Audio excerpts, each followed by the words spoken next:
The interstellar gas cloud are where life begins for a star. The cloud is cold and frigid at only 10 Kelvin. By constantly having gravity affect the high mass of hydrogen atoms in the cloud slowly moves in on itself. Soon the molecular cloud's temperature increases as the atoms interact with each other. The cloud continues to condense as the pressure from the cloud begins to push against gravity until gravitational equilibrium is reached. Now something important occurs. The cloud now can begin nuclear fusion if it is dense and hot enough. Pieces of the cloud fragment off the main formation and begin to spin faster and faster while conserving angular momentum. Finally, this new protostar emits a large amount of gas and ejects it from its center, creating what is referred to as a jet. These extremely fast bursts of gas emit from both sides of the axis and indicate the star's final stages of creation.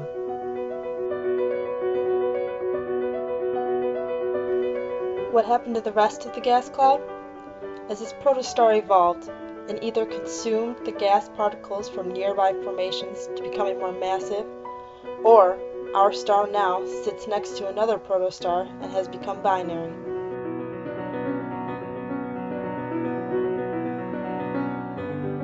Protostars that fail to obtain nuclear fusion in their core become brown dwarfs. At this point in a star's life, we begin to see the distinction between high-mass and low-mass stars. High-mass stars, due to their extremely fast fuel consumption, go from a protostar into a main sequence and can take less than 1,000,000 years to do so, whereas a low-mass star can take up to 100 million years to complete the evolution into a main sequence star. For now, let's focus on the low-mass star.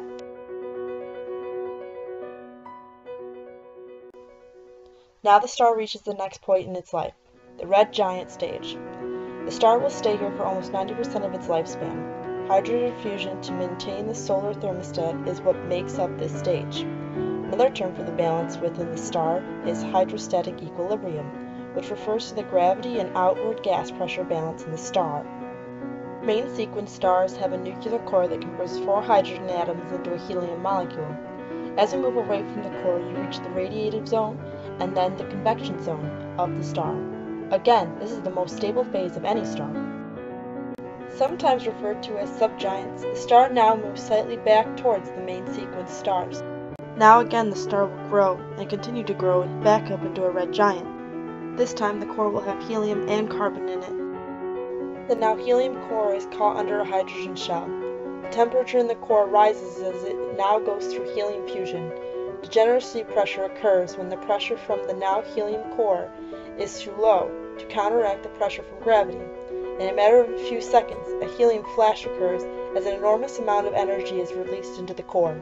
The temperature drastically increases, cancels out degeneracy pressure, and allows the star to become smaller as it contracts in on its helium core. Helium fusion in the core slows yet again and the star begins to shrink. In this point in time, the star will also become a double shell fusion star. This refers to fusion that now begins to occur not in only the core, but the 2 layers above it. The shell directly around the core will go through helium fusion, and the one above that will now continue hydrogen fusion. This is the star's second red giant stage, as it grows larger than it ever was before. Unfortunately for the lifespan of the star, this only lasts a couple of million years, and because the star is of low mass, it will not be able to produce carbon fusion like a high-mass star. Now the star begins to die.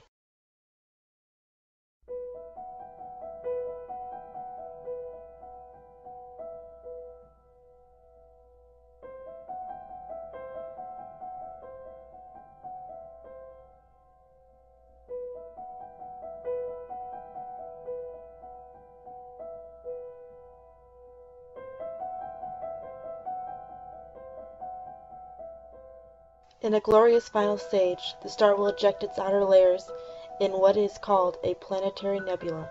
The ejected gases will slowly fade after 1,000,000 years, and all that is left is the carbon core.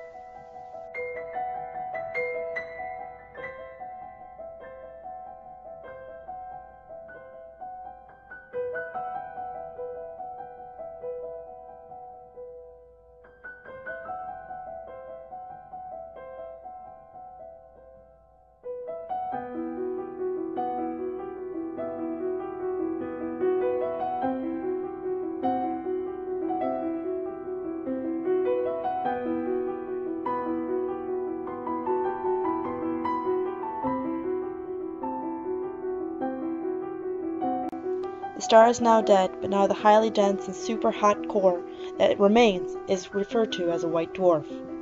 This body is very hot due to it being the core of a star.